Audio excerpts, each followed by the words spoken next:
Good morning. Good morning. It's good to see you all with us this morning. We are in Luke chapter 7, if you'd like to turn there with us in Luke chapter 7.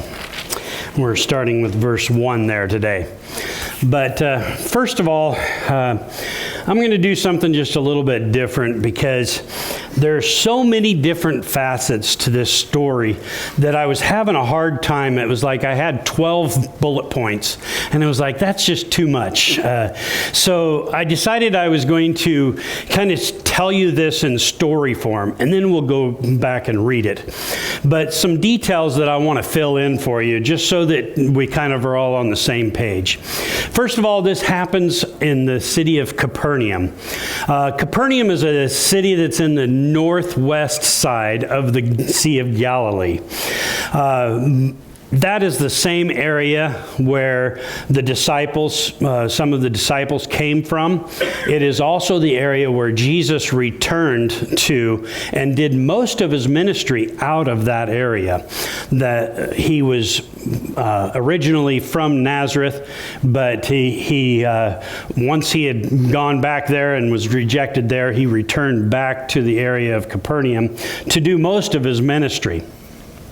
So even though he was going out in different places and teaching in different cities, he would go by boat across the lake or across the Sea of Galilee to the other side. And I call it a lake so often because it's about the size of a small lake. And it's a big lake, but it's anyway. He would go out and he would go across the water and to the south, to the north, all around. But he kept coming back to Capernaum. And this is the area also where Peter would have been from. Peter and James and John and Andrew would have been from that same area. So if the familiarity of that area, it's going to come into play here in a little bit. They spent a lot of time there coming and going. This is also where a lot of the miracles happened that he performed. People would bring their sick, their injured, their dying to him there in Capernaum. So as he is there is a centurion. Now, the centurion is someone who was of Roman descent or was working for the Roman government, Gentile, not a Jew. So he would not have been in the inner circle of the Jewish people. The people of Capernaum would have mostly been of either Jewish descent or those who were living in that area. A lot of them would have been Jewish. The town itself would have been somewhere around 1,500 people, so not a very big place. As we walked around the town, it was probably the equivalent of maybe 2 or 3 blocks, city blocks of Grandview. So it wasn't a very large area. Their housing was very dense, and their businesses and everything were run out of there. People would come from the countryside around and come to town during the day and then go back to their homes at night or whatever. So it was a busy place, but it wasn't a very large place, and it was I would consider it very crowded. Today's standards, it would have been extremely crowded in town. But this centurion that we're going to be talking about today would have been the highest probably in the town, a military of the Roman government. So if you think about it, all of the people that are residents in that town, they're pretty much all slaves. They're pretty much all servants of the government of the Rome. So if you think about it that way, this guy is kind of the head of the whole town. But he doesn't act like that. So as he is going around town, his job is to keep the peace. So the Roman government, although they are over the whole town, the people of the town are mostly of Jewish descent. And so they would be having different laws, different regulations that they would be under than the majority of the Roman government. However, they were not allowed to do any kind of corporal punishment or anything. It had to go through the hands of the government. So he would have been in charge of anything like that. But some of the things that we're going to see here is that the people of the Jewish leaders, they call them the elders of the Jews. And I don't believe that these were the Pharisees and the Sadducees and the teachers of the law that we read about. These men must have been literally the elders of the Jewish society, the ones who would have been the ones that people would have gone to for advice, for help, for encouragement, whatever. They would have been the elderly of the Jewish nation. And the reason I say that is because they were friends with the centurion. And I don't believe that would have been the case had they been the leaders of the Jewish the Pharisees, Sadducees, the teachers of the law. So with all of that put together, just think about this for a moment. You're living in this city that you are in charge of. So you exist, you live, you are mingling with these people every day. And if you really think about it, 1,500 people is not very many people. You would probably know most of the people in town. And so as you're walking through town, you're clothed in some kind of a military garment, but people respect you. They know that to honor that position because he has the ability to imprison you, torture you, even kill you if he wanted to. He has that power. So you're giving that person honor. It would be easy to fall into the position of being lording it over people, to have that power, but he doesn't do that.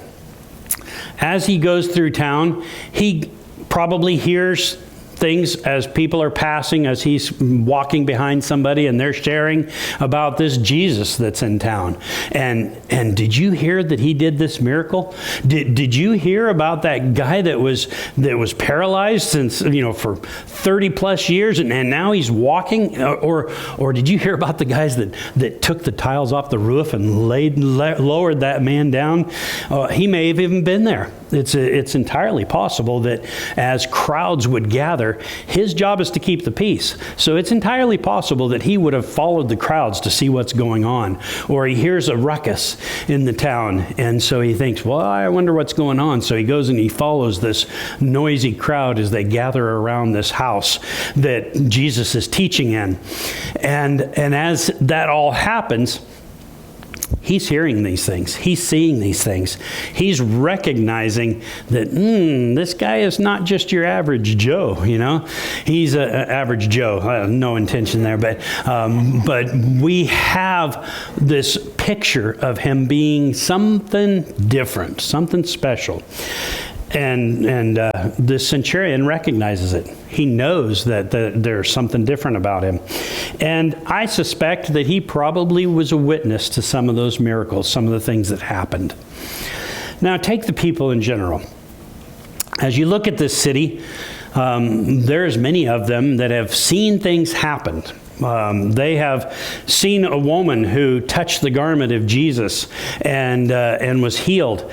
And he stops in the middle of a crowded street and says, "Who just touched me?" And his disciples say, "Oh, what do you mean? I mean, we're all crowding in. We're all touching you." And he said, "No, power went out from me." And the woman confesses that what she has done and that she was bleeding for years, and now it stopped instantly. And she recognizes the power came from Jesus. Maybe there would have been people there that would have been a part of or participating in lowering the man down into Jesus so he could heal him. Maybe there was people who were there the day that Peter and John and James and Andrew were catching fish, and they caught so many fish that they couldn't pull it in, that their boats were about to sink. And maybe they were witnesses of that. So these people would have seen and participated in the very things that Jesus was doing. Maybe some of them would have been the ones that came to him for healing, and he was compassionate with them, that he would put his arms around a leper, Or that he would hear the blind man calling from the side and the people saying, be quiet, be quiet. And Jesus says, no, let him speak. What is it I can do for you?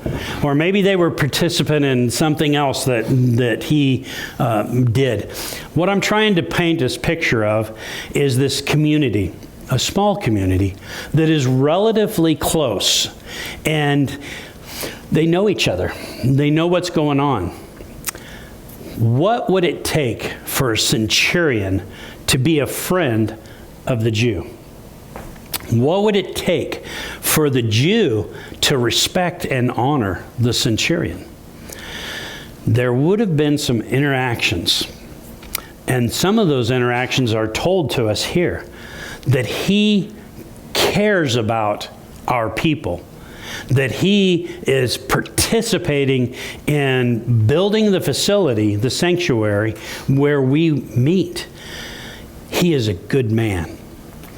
So, as you hear all of these things, keep in mind that these are two different sides of the aisle, the Romans and the Jews.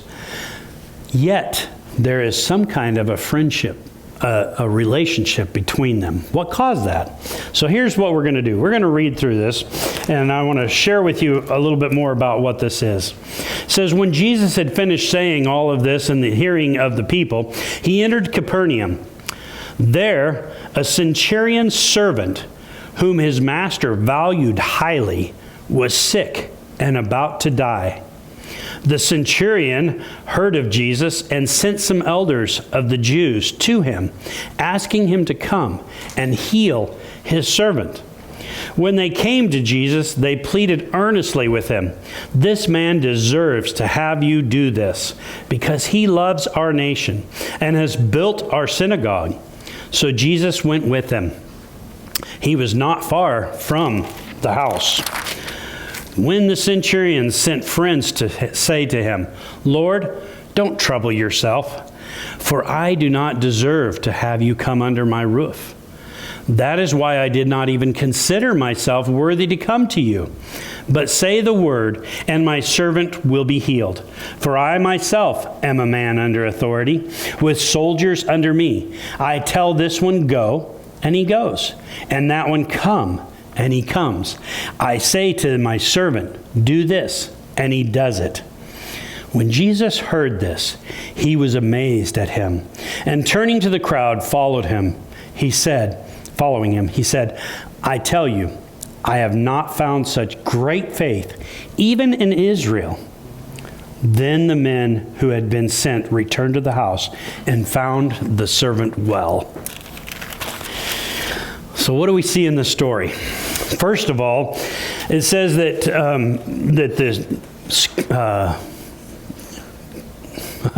the centurion had a servant whom he thought very highly of. What would cause that? So a centurion being the top and a servant being the bottom of the community, it would have been easy to see that as a centurion, he would have lorded it over this servant, that he might have ordered him around and been cruel with them. But that doesn't seem to be the case. Instead, he is very concerned about this servant. Do you think he could have taken another servant or gotten someone else? I'm sure he could have. I'm sure he could have. And yet, he's concerned about this servant. Not because of what he does for him, but because of who he is. And this is out of ordinary, right? Because the centurion probably wouldn't normally have cared about the Jews. But he does care about him. And he recognizes the fact that this servant is about to die, that he is so close to death. Now, if you cared about someone, that you were concerned about them so much that you were afraid that they were going to die and you didn't want that to happen, what would you do? You'd start looking for somebody to help. Call 911, get them to a hospital, do something, right? That's what we would do. Well, they didn't probably have 911 as far as I know, and they didn't have the hospital situations that we did, but they had heard about this man named Jesus. And maybe some of these Jewish elders had even seen some of the miracles that Jesus had done. So as they go around, this man calls them, and I get this feeling that there's a friendship between these elders of the Jews and the centurion, because he says to him, "Go tell Jesus that I need him, that this man is dying." Have you ever been that desperate? Have you ever felt like, I don't care what it takes, just go get help? You ever been in that situation? Yeah, sometimes you feel like, oh, I don't care if it costs me an arm and a leg. I'm going to get somebody to come and help me in this situation. I was out here on the edge of town the other day, I don't know why I said the other day. This has been over a year ago. And I witnessed an accident where a truck T-boned a car, and there was a mother and 3 children in the car, and it was pretty desperate. I mean, the mother kept stopping breathing, and somebody was trying to keep her alive, and I'm calling 911 and saying, can you get an ambulance here? I mean, we need it now. And of course, they can't cause things to happen just because I tell them to, but I'm telling them all of this. I'm anxious. I'm ready for this guy to come. They get there. The fire truck comes up, and they've got the jaws of life. And I'm like, hurry. I don't know what you can do, but hurry, because I don't think she's going to last much longer. As far as I know, she did, by the way. But my point is that I was urging, I was anxious, I was concerned, and I never even met this person. But what would happen if it was somebody that I knew, that I really respected, that I wanted to save, and somebody even more so, I would have been more anxious. This centurion knew this servant and was concerned about him and anxious, sends word to Jesus. Now, there's a few things that might be hard to understand here, because this is not our culture. But in that culture, the Jews were not allowed to even go into the house of a Gentile. Not even permitted to step inside their house. We see this in Acts whenever Peter goes and visits Cornelius, who was also a Gentile. And he tells him, you recognize the fact that I'm not even supposed to be here, that I'm not supposed to be talking to you, that I'm not even supposed to be in your house. So we see that this was the culture that they were in. And so he has just sent word to Jesus, who is a Jew, and not just a Jew, he is actually a teacher or a discipler of these people. And so he sends for him, and he is on his way. Now, I'm kind of picturing this, and I'm putting some things in here so you can weigh it out however you want. But I can picture in my mind that he starts thinking about the ramifications of this. I'm inviting a Jew to come into my house. I know that that's not acceptable. That might cause this man problems. He might fall into some additional scrutiny from all of the Pharisees and the teachers of the law. They might actually be coming down on this man, Jesus. And so he starts thinking about all of these things, and he starts saying, okay, does he need to come here? Can I take my servant to him? Can I do something different? And so he sends word to Jesus. And this is what he says. It says, Jesus was not far away when the centurion sent friends to say to him, Lord, don't trouble yourself, for I do not deserve to have you come under my roof. Now, this is a centurion, the top of everybody in town as far as discipline was concerned. He would have been the chief of all of everything that was going on. And he says, I don't deserve to have you come into my house. Then he says, that is why I did not even consider myself worthy to come to you. So instead of him going to himself, he sends the elders of the Jews to take and talk to him, to go and plead his case before him. And he says, I did not even consider myself worthy to come to you, but say the word, and my servant will be healed. For I myself am a man under authority. So he doesn't say, I am a man over all of these people. He says, I am a man under authority, and I tell other people what to do. So he's saying, I recognize when somebody tells me, when some of my superior military whoever tells him what to do, he does what he's told. And when I tell my soldiers what to do, they do what I say. I recognize this idea of what I say can be done just by the telling of it. He says, for I myself am a man under authority with soldiers under me. I tell this one, go, and he goes. And I tell that one, come, and he comes. I say to my servant, do this, and he does it. He recognizes this hierarchy. He recognizes that he has somebody over him and that there are those under him, and how this works. So as he is going through this and describing all of this, he is communicating that he understands this authority, the way it all falls and what it all means. And in that process, he's sharing with Jesus, I've got it, I understand this. But he takes it a step further. And he says, if you say the word, my servant will be healed. And this is what Jesus said. He was amazed at him and turned to the crowd following him. He said, I tell you, I have not found such great faith even in Israel. This man recognized something, that Jesus was not an ordinary man. He recognized that Jesus had the ability to heal, that he had the authority to heal, and that he didn't even have to be there in the presence.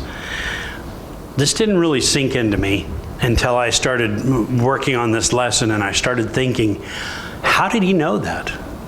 What would have been the evidence that he had to know that Jesus didn't even have to be there? I believe that he truly recognized that this man was who he said he was, that this man was the Son of God, that he was God, and that he had the ability to do these miracles. When you really stop and think about it and see all of that, you might even ask yourself, does God, does this man know God? Does he have a relationship with him? Does he believe and have a relationship with God? I believe he must have. Because Jesus' words, I have not even seen this kind of faith, even in Israel. What does that mean, even in Israel? Well, Israel was the place of the Jews. That was the home of the Jews. The Jews would have been, that's their foundation. And so he's saying, even at the root, even at the core of the Jewish nation, I haven't seen this kind of faith. Now, putting all this together, and again, I'm telling you this in a story form because I want you to understand that there is a whole lot that's happening in this story. And this centurion has two major qualities that I think all of us could learn from. One is the quality of humility, recognizing that I'm not able to do it on my own, that I'm not good enough to heal my servant. I'm not qualified to bring them back to their full health. Not only that, I'm not even worthy to have this man, Jesus, come into my house. I'm not even worthy of any of that. The humility, the recognition that I am not enough. How does that relate to you and me? Well, if we look at salvation, if we look at the relationship that God wants to have with us, it's not based on us. He doesn't look at us and say, okay, you measure up, you're good enough, oh, you're not good enough, but you are. He doesn't look at it that way. He looks at all mankind. Each one of us, male, female, Jew, Gentile, rich, poor, doesn't matter, any of these things. Sinner or those that might even seem to be righteous. He looks at each one and he says, I want you to be my child.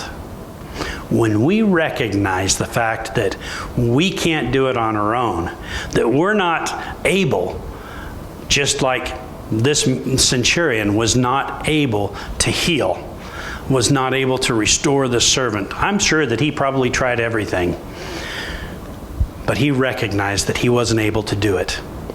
That's where we need to start. We need to recognize that we can't do it on our own, that we're not good enough, that we don't have enough. We could not purchase salvation.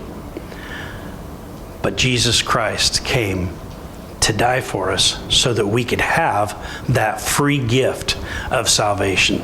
That's an important recognition. Just as this man was humbled and was able to see his lowly state, we need to be in that same position. But the second part is even more important. The faith in Jesus Christ. He recognized that Jesus was able to heal. He recognized that even by just speaking the word, he didn't even have to be in the range. The woman that touched his garment wanted to touch the garment because she thought maybe I might draw something from that. This man recognized that I don't even have to be in the same room. I don't even have to be in the same neighborhood. If Jesus says, it will be so. Now, again, how does that apply to us? How does it apply to you and me? If I truly recognize that Jesus' blood is able to redeem me, if I truly realize that no matter what I've done, no matter how bad I've been or how good I've been, it's based on Jesus Christ and his love for me, his willingness to die for me, and the fact that in God's eyes, I am made pure, holy, and clean. If I have that kind of faith, if I truly believe all of those things and so much more, then I come to a relationship with God that is a trust that goes beyond what I can see, what I can touch. It's a trust that goes into God's promises. When we look back at the Old Testament and we see the promises that God made to his people, and even though his people would turn against him and do the opposite thing and fail him and fall in so many different ways, what was God's response? Come back to me. If you repent, I will forgive you. I will take you back. God's love reaches further than our shortcomings, further than our sin. It says that his arm is not too short. No matter where we're at, he can reach us. His love can reach us no matter where we are. So, just as we look at the centurion and we see this example of somebody who had the greatest faith that Jesus had seen, those two things are the two things that I see in this story. That he was humble and that he was able to recognize who Jesus was and that he needed to put his trust and faith in him. So, what keeps us from doing that? What is the barrier between us and that relationship? Is it God? Is he keeping us from having that relationship? Absolutely not. His arms are open wide. His arms are welcoming, forgiving, understanding. No, if there's something between us and God, it's because of us. Because we don't trust, we don't believe, we don't have enough faith. Maybe because we are too proud, arrogant, selfish, living for the world. Whatever those things are, whatever that barrier is, I challenge you to take the example of the centurion, to humble yourselves, recognize that we can't do it on our own, and to trust, to put our faith and trust in God, because he wants that for us. He wants us to have that relationship with him. We were talking this morning in class about our need to have a peace, knowing that he is in control of all things. Where does that peace come from? It comes from trusting in him, putting our faith in him. If you don't have that peace, if you don't have that knowledge of relationship with God, then you're missing out, because God wants us to have that. He wants us to feel that comfort and peace. So this morning I challenge you in these areas. If there's something that we can do for you, we welcome you. And if we can help you this morning, won't you come while we stand and sing?